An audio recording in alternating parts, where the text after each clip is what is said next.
1857 की शुरुआत में ना उत्तर भारत के गांवों में कुछ बहुत अजीब हो रहा था।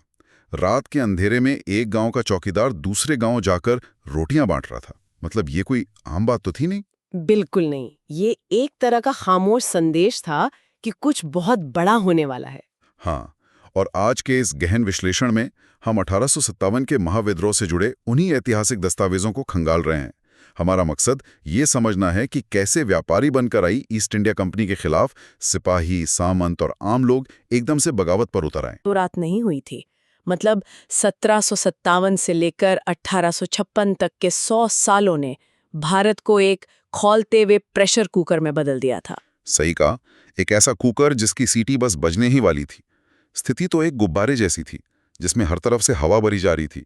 मतलब राजनीतिक स्तर पर देखें तो लॉर्ड डलहौजी की जो हड़प नीति थी उसने तो आग में घी का काम किया। हाँ, हड़प नीति यानी अगर किसी राजा का अपना सगा बेटा नहीं है तो वो गोद लिए हुए बच्चे को वारिस नहीं बना सकता। उसका राज्य सीधा अंग्रेजों का हो जाएगा। बाप रे, कितनी अजीब नीति थी। इसके अलावा ईसाई मिशनरियों का बढ़ता प्रभाव और किसानों पर जो भारी टैक्स लगाए गए, उससे तो लोगों को लगने लगा कि अंग्रेज उनका धर्म और जमीन दोनों छीन लेंगे। लेकिन यहाँ सबसे दिलचस्प बात यह है कि उस खौलते कुकर के फटने का तात्कालिक कारण सेना बनी। दस्तावेजों के मुताबिक 1856 का जनरल सर्विस एक्ट कोई छोटी बात नहीं थी। हाँ, वो नियम जिसमें सैनिकों को समुद्र पार जाकर भी युद्ध लड़ना पड़ सकता था। बिल्कुल। और उस समय उच्च वर्ण के सैनिकों के लिए समुद्र पार करने का मतलब था अपना धर्म और जाति खो देना। और फिर इसके तुरंत बाद आया वो कुख्यात कारतूस विवाद जिसने चिंगारी का काम किया। वो राइफल वाला विवाद ना, जिसमें कारतूस की सील दांत से काटनी पड़ती थी। हाँ, नई एनफील्ड राइफल। जब ये बात फैली कि उस सील में गाय और सुअर की चर्बी का इस्तेमाल हुआ है, तो हिंदू और मुस्लिम दोनों सैनिकों को लगा कि ये उनका धर्म भ्रष्ट करने की कोई सोची समझी साजिश है। और इसी का नतीजा था कि मंगल पांडे ने बैरकपुर में विद्रोह कर दिया। दस्तावेजों में बताया गया है कि उन्हें फांसी दे दी गई ताकि बाकी सैनिक डर जाएं। लेकिन वो फांसी चेतावनी बनने के बजाय एक उत्प्रेरक बन गई। 10 मई को मेरठ में सैनिकों ने विद्रोह करके जेल तोड़ दी। रातों रात वो सीधे दिल्ली पहुंच गए। दिल्ली पहुंचकर उन्होंने 82 साल के बहादुर शाह जफर को शहंशाह हिंद घोषित कर दिया। मतलब दिल्ली पर कब्जा करना एक बहुत बड़ा प्रतीकात्मक कदम था। और इसी कदम ने पूरे उत्तर भारत में क्षेत्रीय विद्रोहों को हवा दी। दिल्ली हाथ से जाते ही कई और स्थानीय नायक उठ खड़े हुए। सी की रानी अपनी हड़प नीति वाले नुकसान के खिलाफ लड़ रही थी, नाना साहब की पेंशन रुक गई थी और बेगम हजरत महल अवध के विलय से नाराज थी। तो क्या ये सभी सच में किसी एक राष्ट्रीय विचार के लिए एकजुट थे? इससे एक बहुत अहम सवाल उठता है। देखिए, भले ही उनके तात्कालिक कारण स्थानीय या निजी थे और अंग्रेजों के जाने के बाद का कोई साझा विजन उनके पास नहीं था, लेकिन उनका निशाना एक ही था, विदेशी सत्ता को उखाड़ फेंकना। और इस संघर्ष में जो क्रूरता हुई वो सच में अकल्पनीय है। और हमें यहाँ स्पष्ट करना होगा कि हम बस दस्तावेजों के तथ्य बता रहे हैं, किसी का पक्ष नहीं ले रहे। बिल्कुल।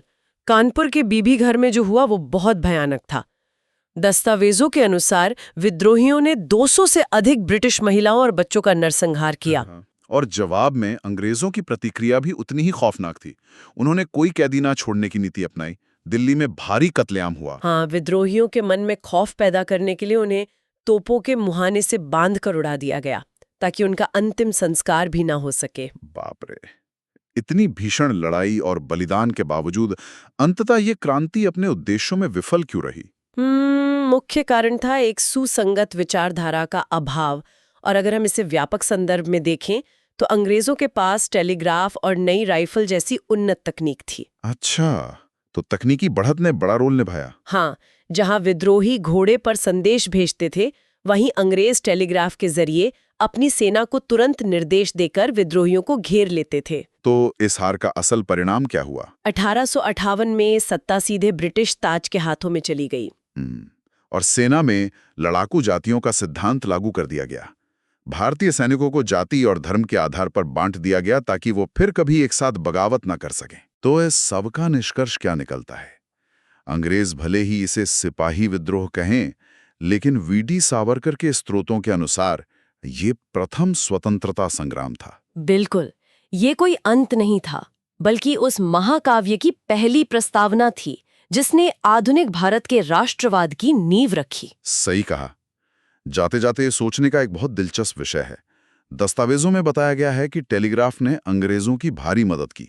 ये सोचने वाली बात है कि अगर संचार की वो आधुनिक तकनीक उस समय अंग्रेजों के बजाय भारतीय विद्रोहियों के नियंत्रण में होती, तो क्या आज इस उपमहाद्वीप का इतिहास और भूगोल पूरी तरह से अलग नहीं होता?